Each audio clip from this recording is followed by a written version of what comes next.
Okay, so I thought it would be a good idea just to run through this whole Desmos thing because I'm sure there's people who have varying levels of experience with it, and if you've never seen it before, then this should take care of it.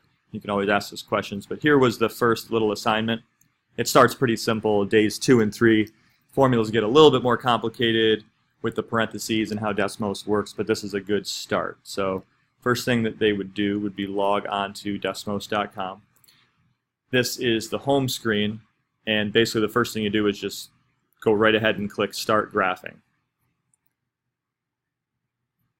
And before they even begin, I would suggest that you have everybody sign in.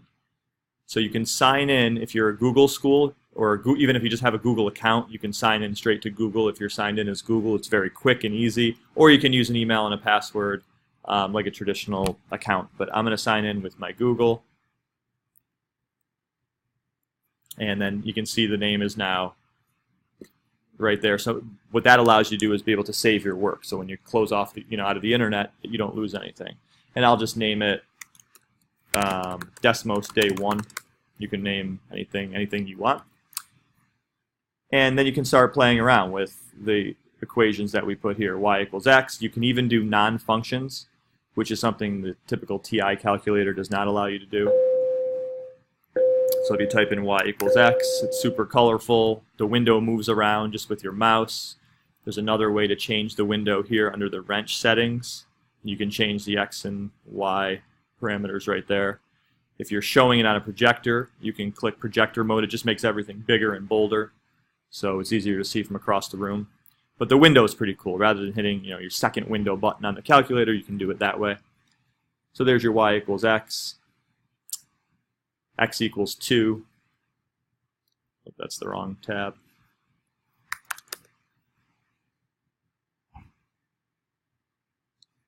Negative 3.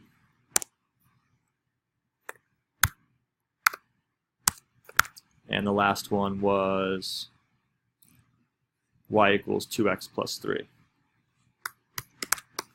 So we have all sorts of lines going on here right now.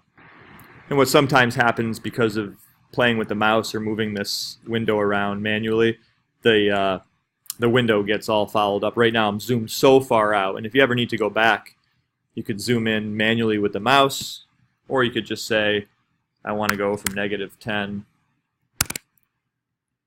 to 10, and the same thing for the y-axis.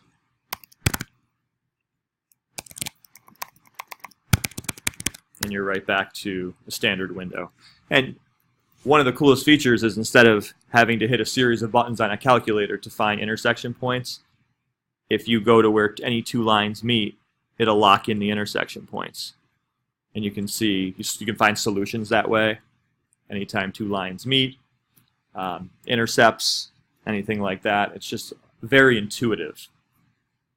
And then we jump into some more algebraic, algebra 1, algebra 2 equations where we have x squared plus 3x equals 18.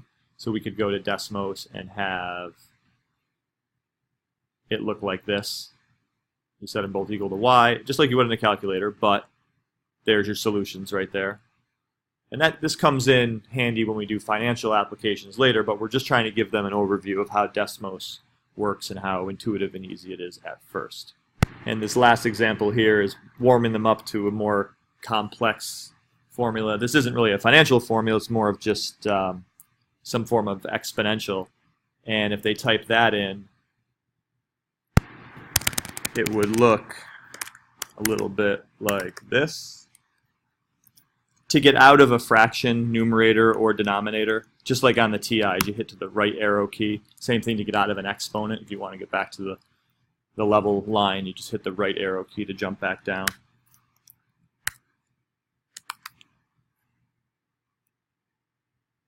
And you don't see anything here because it's too zoomed into a standard window. So if they just use the mouse wheel or the mouse buttons itself and drag things around, you'll find it. Or you can use, if you know the parameters, because you're doing a financial equation and it's 0 to 50 years, then you would set it to 0 to 50 on X and maybe 0 to $200,000 on Y, because you'll know it'll fit within that for a future value problem, for instance.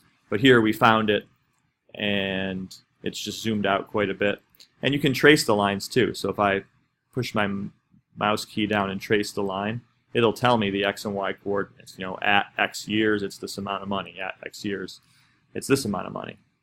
So it's going to be very useful, I think, to compare financial graphs later on, especially I'm thinking when we get to automotive equity and home equity, and we compare how much more equity you'd have in a car or a home at a certain year, at a certain X equals year.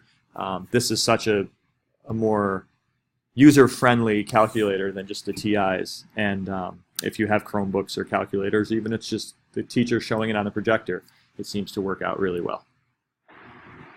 So for our next mini assignment you saw on Schoology, just want to see how you think you could use Desmos in a financial lesson in the class.